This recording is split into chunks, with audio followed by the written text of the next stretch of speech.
Welcome back. Many of us make resolutions to lose weight in the new year, but will you actually stick to it, or are you all talk? Mental toughness expert Steve Siebold has a book out called Die Fat or Get Tough, 101 differences in thinking between fat people and fit people, and he wants you to get tough on obesity and losing weight. Steve, thanks for being on the show. Thanks, Erica. Thanks for having me. So you interviewed 1,000 people.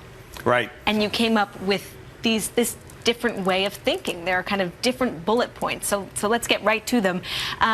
Overweight people eat for pleasure. Fit people eat for health. Yeah, when I had breakfast, lunch, and dinner with 500 fat people, 500 fit people, and the fit people are eating, you know, the salmon with the sauce on the side, the salads, all the good things, and really being cognizant of what they're eating. And the fat people ate like me. I was overweight at the time, and they're eating the pizza and the donuts. I'm saying, yeah, bring on the chips. And it was like they're living in a different world.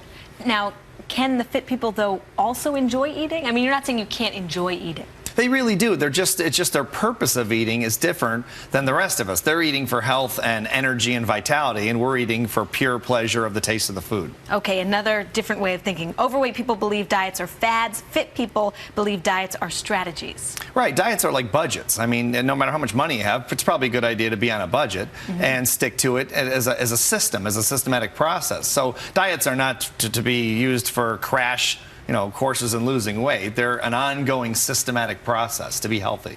Another bullet point, the difference between eating emotionally and eating strategically.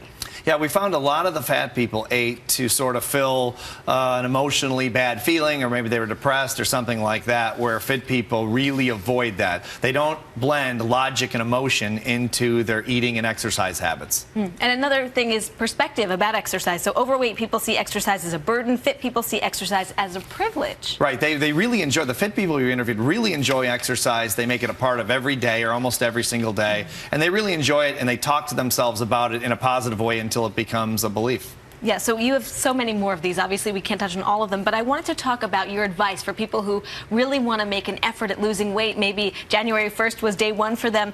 One point is you say 99% of compliance on a diet is failure. You have to go 100%. Yeah, because how many of us have said, oh, well, I'll just cheat a little bit and I'll make it. And here's a parallel we say all the time. Imagine going home to your spouse and saying, hey, honey, guess what? This year I only cheated on you, 99%, 1% of the time. Yeah, the 99% be faithful, though. It wouldn't go over too well at home. So we take the same approach. Yeah, and you have some practical advice.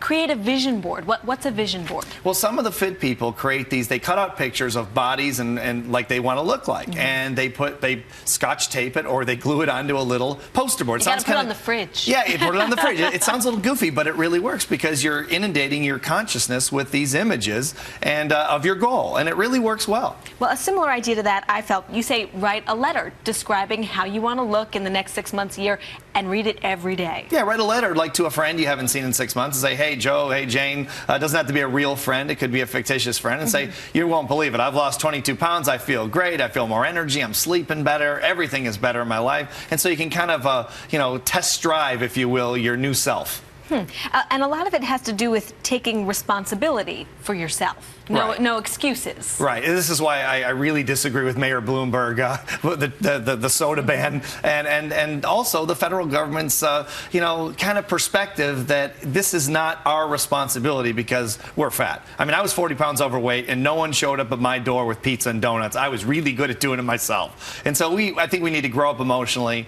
get tough on ourselves mentally, and say, look, this is my responsibility to be healthy, and I'm going to take control of it and fix it once and for all. But at the same time, quickly, you say it is good to have a support system, so take responsibility, but don't necessarily do it alone. Yeah, a lot of the fit people really, especially when they're getting fit, they work with friends and family and maybe a trainer, if you can have a trainer, or people in a gym, or colleagues, co-workers that can sort of support you in the process. I mean, it's all of our responsibilities, but why not make it easier? All right, Steve Siebold, thanks so much. Thanks, Erica.